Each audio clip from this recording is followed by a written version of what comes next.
7th of June. This is the week of June 27th through July 1st. We're going to wrap up the month, wrap up Q2, and also kick off a brand new month this week. So let's dive into the risk disclaimer.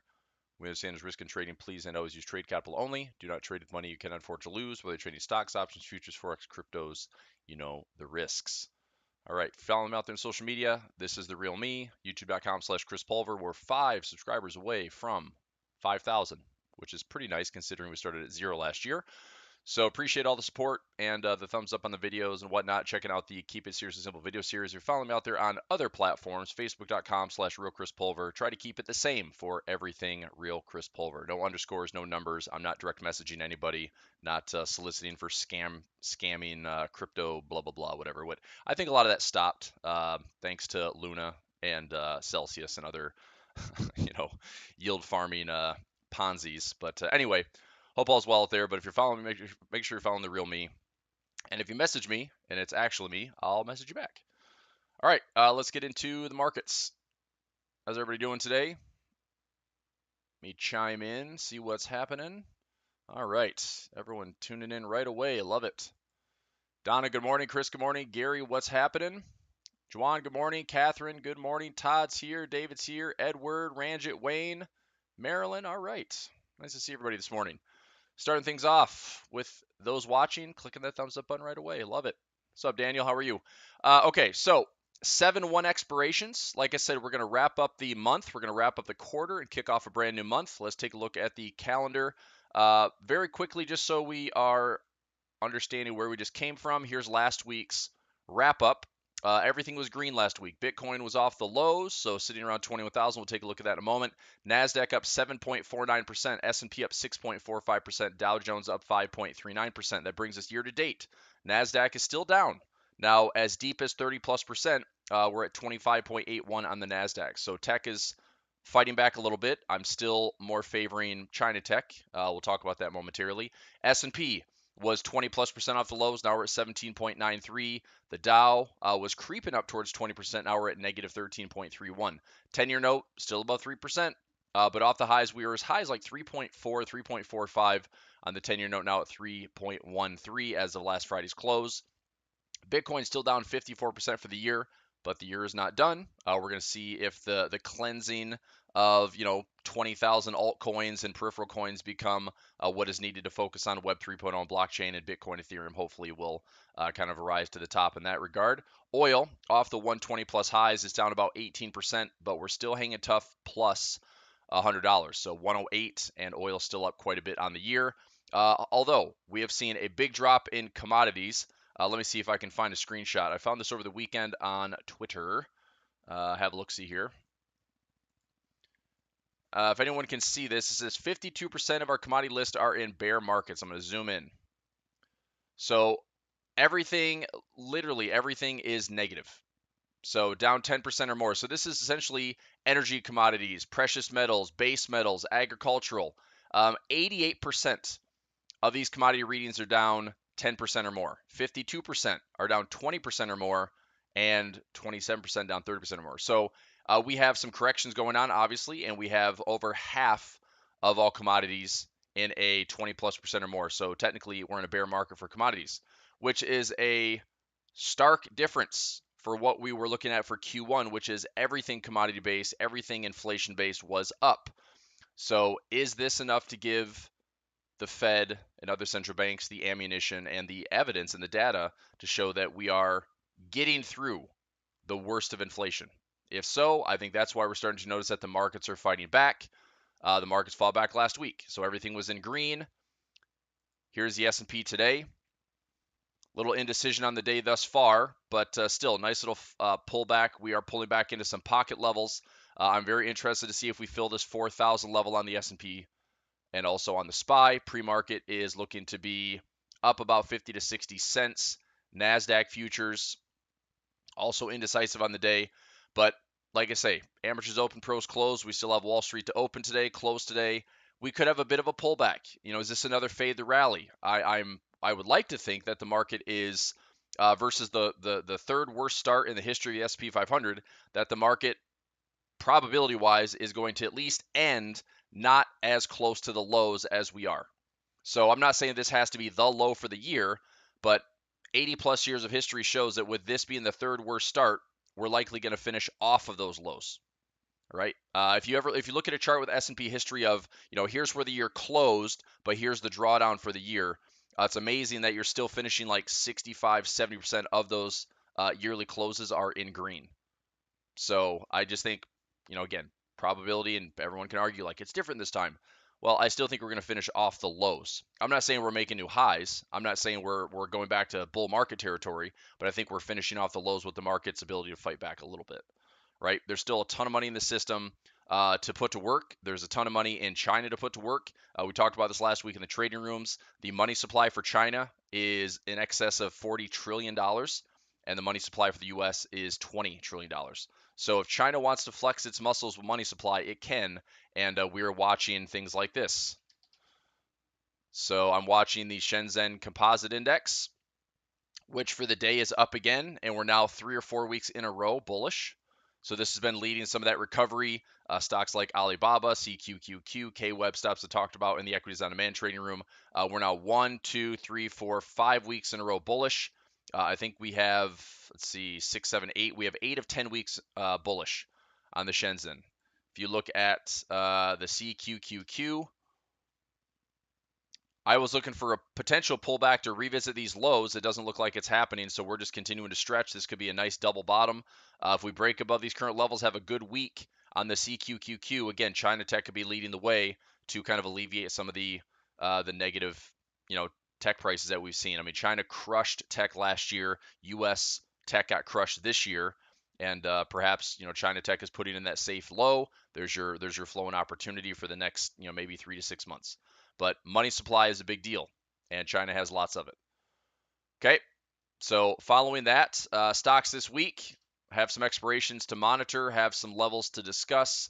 We're looking to get some stocks called away. Let me go into my Telegram channel really quickly for equities on demand. Right here. So I rolled a bunch of calls last week, and hopefully I will be losing some of these stocks this week. So Kraft Heinz, Delta Airlines. I don't think that one got filled. So I'm going to have to try to cover that one this week. I need to make a reminder myself. I'm going to cover Delta. Cover Delta. Hopefully that's a pretty straightforward repair. Actually, that's why I have a notepad. Digital notepad. DAL. So Alcoa, DAL. I need to add those covered calls. Where was I just at? Telegram. Right here. Coinbase, I rolled it. I'm looking to lose it at $59 this week. I lowered it by over $2, I think, last week with rolled covered call. Alibaba. That one also rolled to this week for a 106. I lowered it by $1.88. So, I mean, again, anything I can roll for 50 cents or more with a positive credit, 1 week later, I do.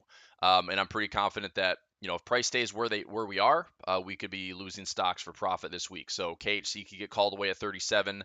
Delta, I'm trying to lose it around $33 or so, 33.50. Coinbase trying to lose it at 59 or 60. Alibaba at 106. FXI, I believe 33. I don't remember if I think I rolled it this week, but I have a 34 that I'm gonna have to add. So I need to add this one here. I don't think 34 was called away. FXI, so these are all add new. Add new covered calls to those. Anything else? Colgate lost that one last week. This was a nice little winner for $7 or $8. Pretty happy with that overall. Nice defensive play. Lowered my cost to like 71, lost it at 78. Alcoa, I just said they need to add new covered call.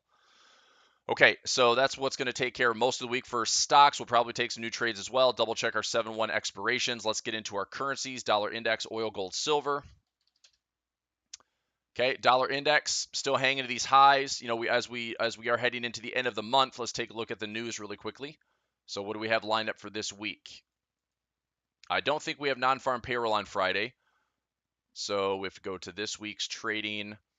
G7 meetings, okay. Durable goods, that already printed positive. Interesting. ECB President Lagarde speaking. G7 meetings, what do we have here? All day. Yes. So the powers that be, where are they at? Let's see. Close to the press. All right. So there might be some headlines there. Lagarde, central banking in Portugal. All right, consumer confidence for the U.S. comes out on Tuesday.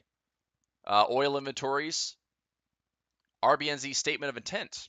Never seen that before. What do they intend to do? That's the Reserve Bank of New Zealand. So are they raising rates once again? One story that we're gonna have to look for on the ECB is are they raising rates in July? I did have an image of this as well. So if you zoom in, found this over the weekend as well. U.S., Australia, ECB, UK, RBNZ, Canada. I was looking for a couple other central banks, i.e., Swiss National Bank and Japan. I didn't find them in here. But nevertheless, effective funds rate, which is current. So the effective funds rate for the U.S. is 1.58. We're looking at another 70 basis points hike. This is what's being priced in. We've seen that in the CME Watch tool, which would give the Fed rate here, 2.28. So this is essentially going forward for the rest of the year to see, who's kind of leading the way for interest rates. U.S. is going to be one of the more aggressive central banks, which we know that's getting priced in with a stronger dollar. I think a lot of that has been priced in.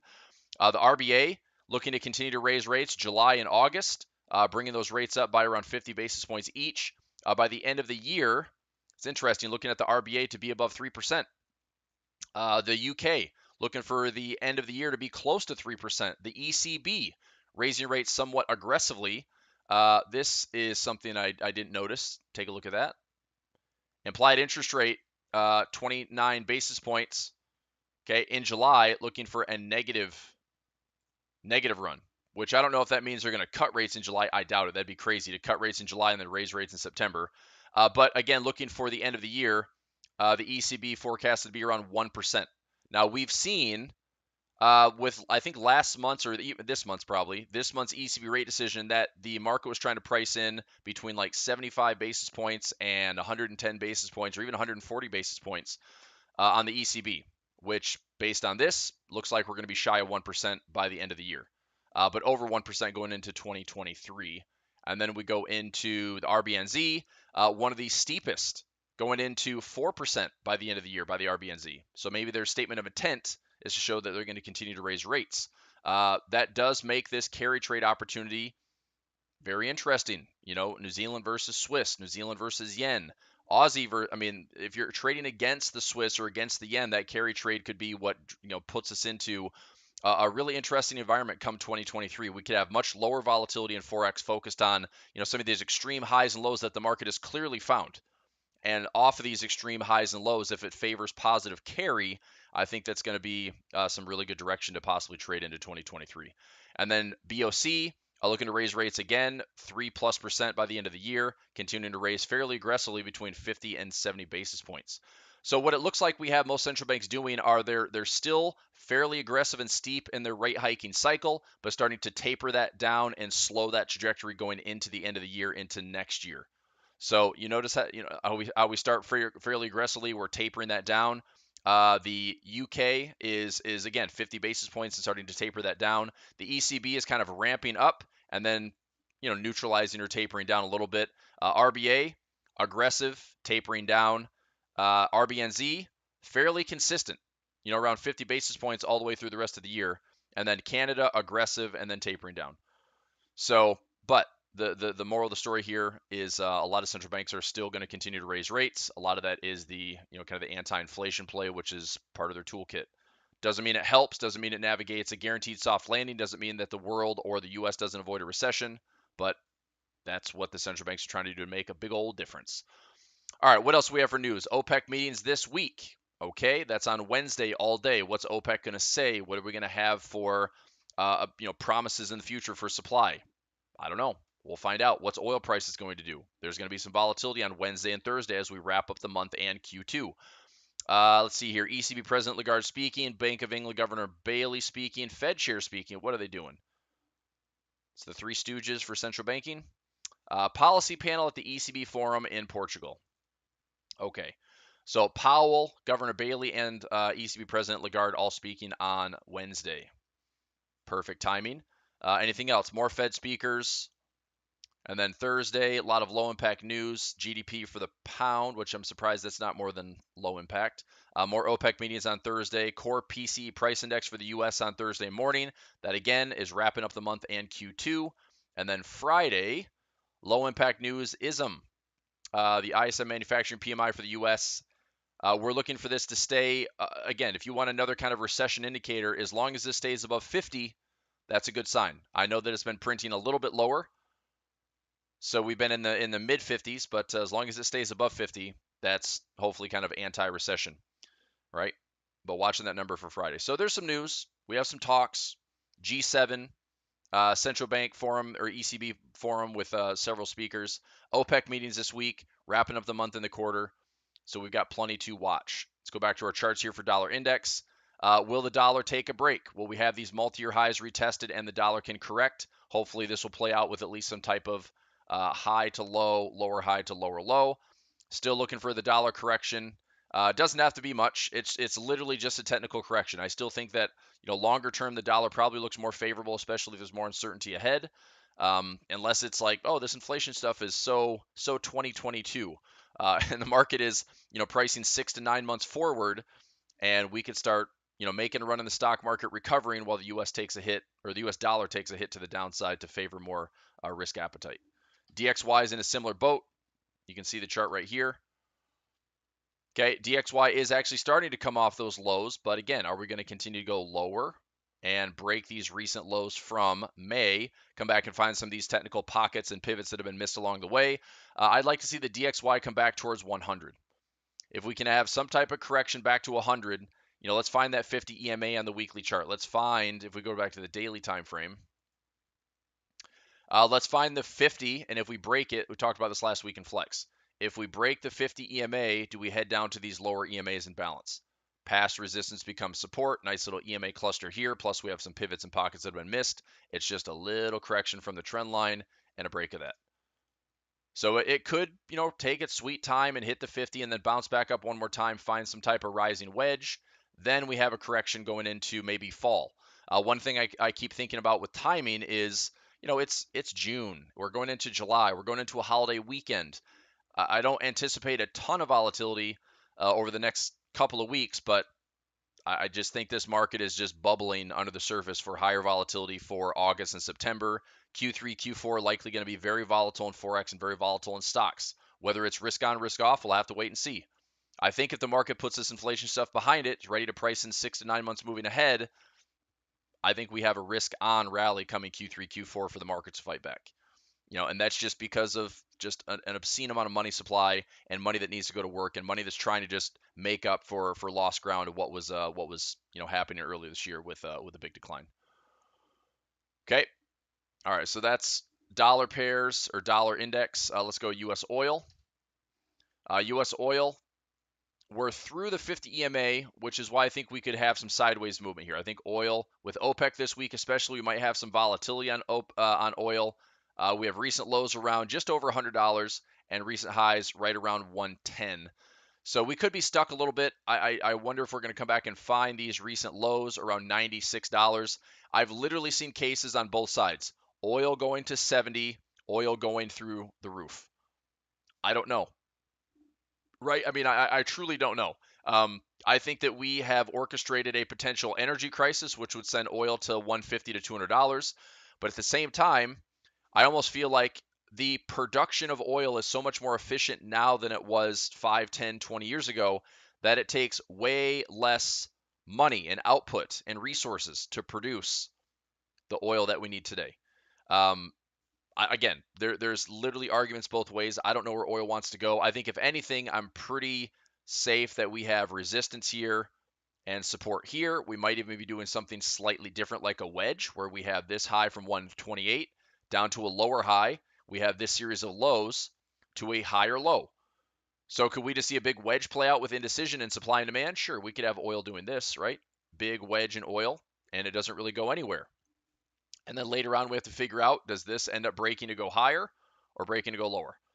So after all this volatility of oil crashing to zero and negative 30, 40 cents with futures prices to then rallying up to 130, after aggressive trend, is oil ready to settle down?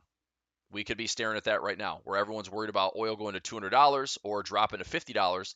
Maybe just stays where it is, right? Maybe just stays in here from 120 to 90, and we have about a $20 to $30 range that oil is going to find some, some time to live in. And if that's the case, that's fine. I don't know if the markets are sensitive to oil coming back to 120, or the markets are hopefully happier that it's dropping to $100 or less.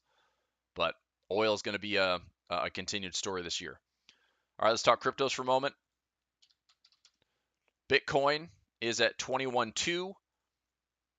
And I keep talking about this. This is really important. The left side of the trend line versus the right side of the trend line. Look, for all those crypto bulls out there, and hopefully, reality is this. I know that anyone that was like all in on crypto and all in on altcoins and ICOs and NFTs, I hope you're okay. I don't wish anybody that's trading, investing, I want everyone to have success in it. And I think there was a chance to have a lot of success in 2020 and 2021.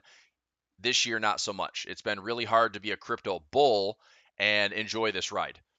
So I believe the stress level is high. I think that the hope and anticipation is high.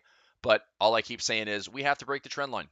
From a technical side, once this base is in here, as long as we stay pretty firm around $20,000, Bitcoin represents more than just a crypto. I think crypto is part of it, but it's Web 3.0, it's blockchain, it's a lot of stuff. But technically speaking, we have to get on the right-hand side of this trend line. I don't know if it's going to happen fast. I don't know if it's going to happen slow. But what I do know is I delete this. This trend line's on my chart. There is nothing I'm getting excited about to be crazy bullish until we break this trend line. So like I said, I hope we hold these levels here around $20,000. And once we get on the right-hand side of the trend line, I'm more likely to add some buy trades. Stack up some buy stop trades and let price fill us. If it goes sideways and goes lower, I'll still add on my 5K increments on Bitcoin. But I do want to have these trades here because I think if we get a run and we're going to, $46,000 or higher, or we get a run to $6,800 or $68,000 or higher, I want to be a part of that trade. But to get there, I want price to confirm. So I think 20,000 is holding for now. We still have some sharp moves to the downside. I could see us having a bit of a double bottom here, rallying back up towards 26, break the trend line. It's kind of one step. If we hold these levels, we rally up here, challenge this high. Any pullback, I'm very interested in buying. My big target would be up here towards 48. But that confirmation is critical. All right, that's Bitcoin, Ethereum. Pretty similar. Have we broken the trend line? Nope. So a couple of trend line I'm watching, you can see right here. So we're on the left-hand side right now. Anything over on this side of the trend line would be my confirmation, right side of the trend line. So can we sit here and base on Ethereum? Sure, we could probably base around $1,000.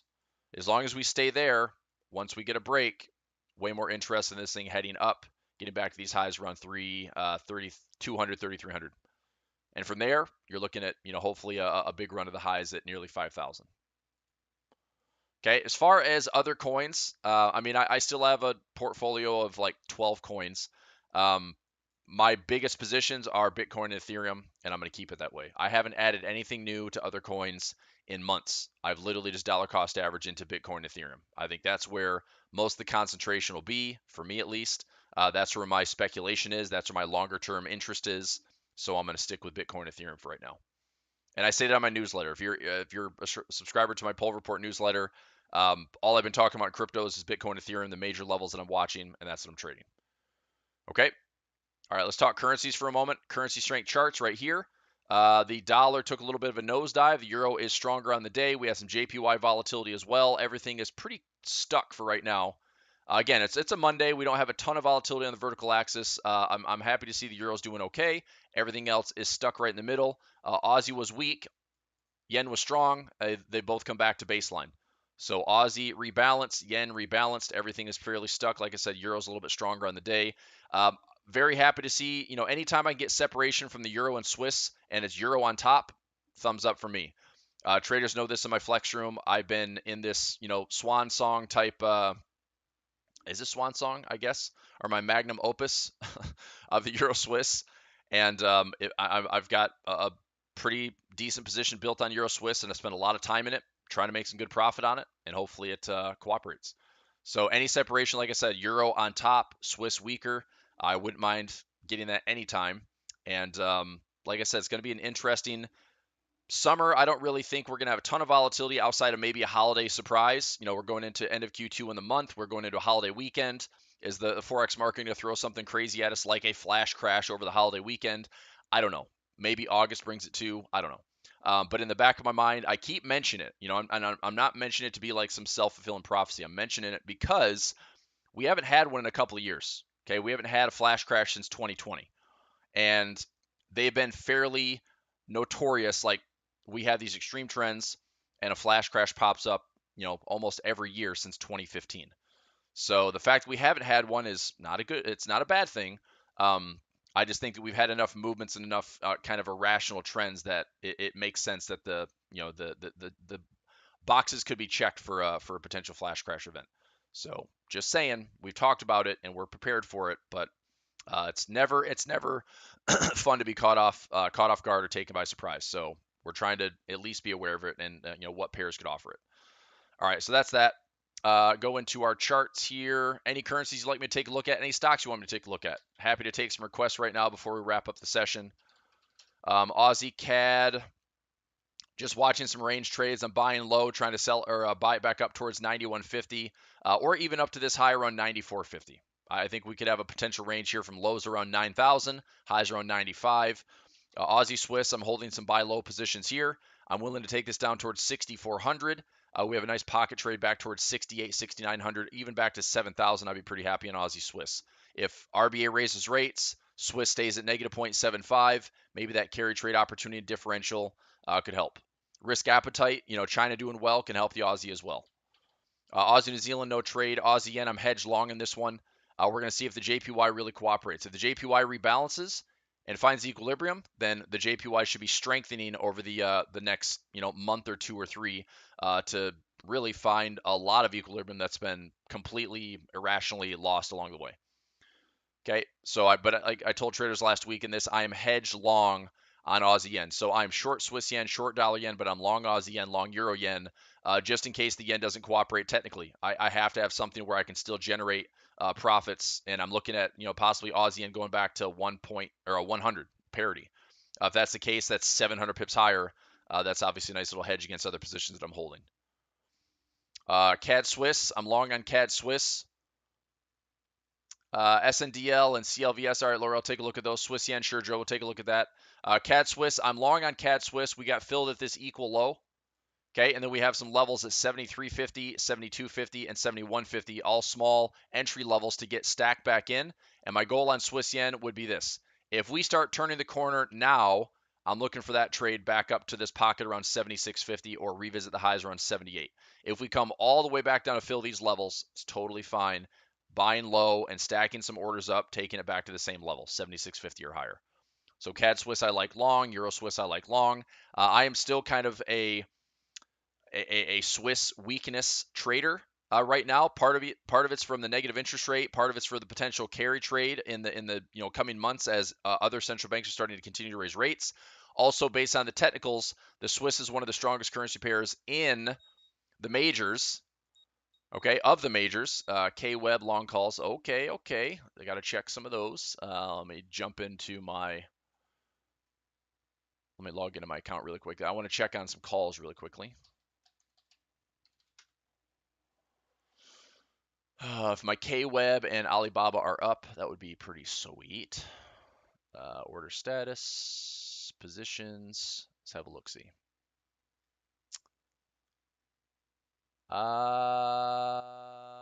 Yes, calls are doing well, up about $1,000 on Baba and K-Web calls. Airbnb picked up some shares of that last week. All right. To your questions, Joe's asking about Swiss yen. Perfect. So Swiss yen, we're trading at 141.14. Here's the dealio, in my opinion. Lots of pivots and pockets. We're starting to get some overstretched, percentages from this level back down to a 200 EMA. I have a decent bar count as well, which, hang on a second. My bar count on the Swiss yen is currently at, that's dollar yen. I was like 374. No, that's dollar yen. Let me check Swiss yen. I think dollar or Swiss yen is around 170 or 180. 190 bars. 190 bars. And this is from my Right Trader course. There's a pretty significant stretch when we're at 200 plus bars. So the fact that we're at 190, if we go 10 more trading days, that puts us at 200. We have a pretty big move back to this 200 EMA. All right. Now, what I'm looking for now is I'm looking for the evidence of this Swiss yen to actually start breaking down. Now, in order to see that, right now you can draw all sorts of trend lines and show that it's not breaking anything, right? I mean, I can actually delete this trend line right here because that was a short-term break. What I'm looking for is this recent low, which is around 140. If we close below 140, we at least make a move back into this pocket around 138. I think that there is a pretty solid chance that we come back down to this level and challenge this low. So the first order business is we break below 140. Okay, we'd have to break below 140. So if we break below 140, that looks pretty promising to make a run back down towards 134. If we challenge 134, I think we make a move back down to 128. All right, now I talked about this last week with Flex Room. Two spots. Level 1, level 2. We also have a yearly pivot that's missed. Unhit so far. We have a 200 EMA cluster that's unhit and available with a high bar count. We have overbought conditions on the daily and weekly. Take a look at this. So this is my daily time frame. I'm looking for some divergence. We're overbought on the daily. We're overbought on the weekly. Okay, overbought on the weekly with divergence. Overbought on the monthly. This doesn't happen very often. We're also at historical highs in the Swiss yen. So again, to not call the top, I know that this can happen. The market might stretch a little bit higher. It's going to be an interesting week because this is the week to wrap up the month. Look at what happened the last time we had prices this high. This is how the month ended. This is how the month came back and failed. Now, I'm not saying that all of a sudden the Swiss yen is going to drop a ton, but we have today, tomorrow, Wednesday, and Thursday. If somehow this ends up showing a long wick to the north, that to me would be a pretty encouraging sign that the Swiss yen is starting to top out and hopefully rebalance. But if it finishes where it is, strongly bullish right here, okay, then what happens in July? Is July an indecision month, and then August is a correction month, and it's an evening star in the monthly? I don't know. I mean, obviously time will tell. But we're sitting at these crazy highs with tons of overbought conditions and divergence. I keep saying this, as long as the technicals aren't completely failing, I would think that the Swiss yen is lined up for a really nice sell trade. So that's what I'm looking for. Okay. So, in the back of my mind, it's like you're a little skeptical of, will the yen cooperate? Will the yen be like the weakest currency pair? Is the market just going to crush it with this positive carry stuff because BOJ is printing money and buying bonds, and they're doing like the 2008, 2012 monetary policy, which is the complete opposite of what every other central bank is doing right now. Central banks right now are raising rates. BOJ is keeping rates the same and still buying tons of government bonds and stimulating the economy, keeping inflation low with tons of deflation. So they have deflationary pressures that are working. They're one of the lowest inflation reads in the entire world, but they're also 250% debt to GDP, which one would think is unsustainable, but they keep doing it. China does it too. So anyway, Swiss yen, I still watch the technicals, and I've got to believe that the weekly, the monthly, it's not for nothing. It doesn't. I mean, I can't promise a high, but I did post this in my newsletter. I have a trade running from 140 all the way to 150, and I'm selling it. So I've got a 140, 142.50, 145, 147.50, and 150. I'm literally stacking in those orders to take it back down to 134 into 128. I'm trying to trade the probability of we'll find a top, we'll find some rebalancing, we'll find some equilibrium, we'll see a bearish pattern. But if we don't go much higher, okay, wow, Alibaba's really cruising. This is great. Okay, so I've got some calls doing really, really good stuff here. Alibaba K-Web going up. That's a good thing. Alibaba looks like I'm safely going to lose it this week at 106. I might roll it again. I mean, honestly, it's like if I roll it at 106, 107, I'm curious if I can grab another $1, $2 out of this and keep my strike price out of the way. So we'll talk about that today because I have a 7-1 expiration on Alibaba. Take a look at KWeb and FXI. So we've got some of those to discuss at the top of the hour for equities on demand. SJ, what do you mean with that? What is that, Jason? Is that Swiss? So it is at all-time highs. Yeah, it's at all-time highs, but that doesn't mean anything. We had all-time highs back in 2015 as well. The Swiss yen has broken those highs a couple of times. So if you go to the higher time frames, we broke the highs back here by a lot. I mean, we had historical highs at, parity. And once we broke it, we had, so that's 98, 2008, tested again in 2011. But once we broke it, that historical high became support. And it broke it by quite a bit. I mean, that was a 3,000 pip break to the upside, and then it came back to rebalance. Interesting how that became support, and here we are again at historical highs, fresh historical highs. But we'll see what happens. I was, again, from a technical standpoint, looking at this high to this low, I truly thought this was an A, B, C, D. That would be a correction. So we have an X swing right here, A, B, C, D. This should have been a larger harmonic pattern to sell the Swiss yen.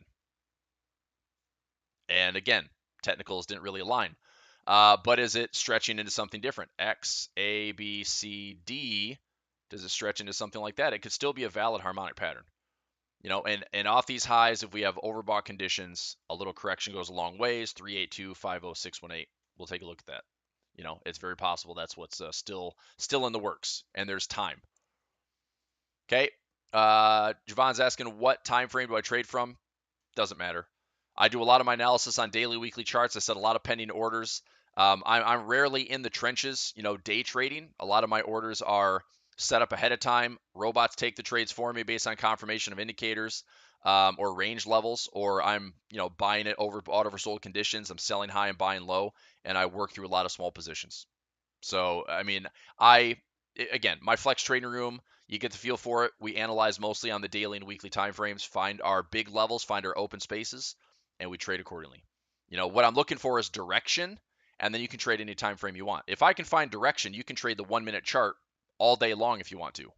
Or you can trade the 15-minute chart. You can trade swings on a 1 hour, 4 hour. I don't care. But if I can provide, 2, 3, 400 pips of movement, 500 pips of movement, 1,000 pips of movement, that's a lot easier to show any trader how to trade because you find direction first. All right. So that's that on Swiss yen. I'll look at those. Laura's asking SNDL. SNDL. Sundial Growers. Yeah, I'm not interested in this. I'm guessing this is a green penny stock, meaning, I don't know. Well, let me see what they are. Anything? Number one, the price I don't love. I think that's, it's obviously inexpensive, but that doesn't mean it's a good thing. So production, distribution, sale of cannabis products in Canada. Okay. I don't know. I mean, the cannabis stuff, it's a guess. I traded it. I'm trying to think. Cannabis growth or something. There was like GW Pharmaceuticals was one, and what the heck was the other one? There were 2 or 3 stocks that last year got some pretty good bumps when Democratic administration came into the U.S. They talked about legalizing, started to decriminalize marijuana, stuff like that. Those stocks popped up, but if you're holding tons of cannabis stocks, I don't know, 99% of them probably be worthless. You'll have probably this large concentration of that, those companies that survive or get bought out by others are going to be fine. But I don't love looking at a price like 38 cents. I mean, look, throw $100 at it, maybe it becomes $1,000. That's what's pretty cool, right? It's all risk capital. I mean, that's a 2,000% increase. Otherwise, you risk $100 and that's your risk. But I've got a good friend that's traded penny stocks his whole career for the last 8 years, and that's all he does. He just puts a lot of small positions in and just has all these crazy runs when they happen. But otherwise, I'm not touching this thing personally. What's the other one? CLVS, Clovis Oncology, $1.65, pharmaceuticals. All right, what do they do? Acquisition, development, commercialization, innovative anti-cancer agents in the U.S. Again, you're looking at a amazingly good opportunity for super low prices. It's just, does it ever amount to anything? I don't know. Like, what is the difference from, 2012, where we actually had some lows around $14, highs around $100. What is it for the last 2 to 3 years that has just absolutely crushed this stock with no, you know, there's no bullishness in my opinion. So again, small risk, whatever you're comfortable doing with lots of upside potential, but I have no insight into what's going to drive this thing higher. Probably some type of patent that gets bought out by a bigger company, right? I mean, biotech, pharma, especially when it's dirt cheap like this, it's just so much research development goes into it. Cash, just burn rate is super high. And if something sticks, medical breakthrough patents, then either they get bought out or their stock goes crazy. Um, it's risky. That's it. You know. NCLH. What is NCLH? No, oh yeah, are we in this? We're in this, right? So we're at 1268. We're looking to, yeah. So some of the travel stuff we've done, Walt, and equities on demand. I still like JetBlue. I still like Delta, Norwegian Cruise Line. We also did Carnival. We have a couple of those. I think those are mid-July expirations, like the 715s. We might talk about rolling those. If I look at this, I mean, look, is travel dead? I don't think so. If anything, coming into these lows again, do I think travel stocks recover? Sure. Is a cruise line a travel stock? Sure. It's discretionary, but there's still demand to get out and do something.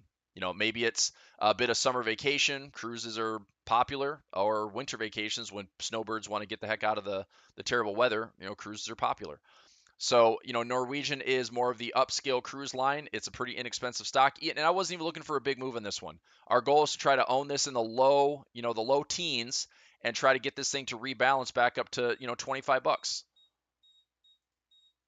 Okay.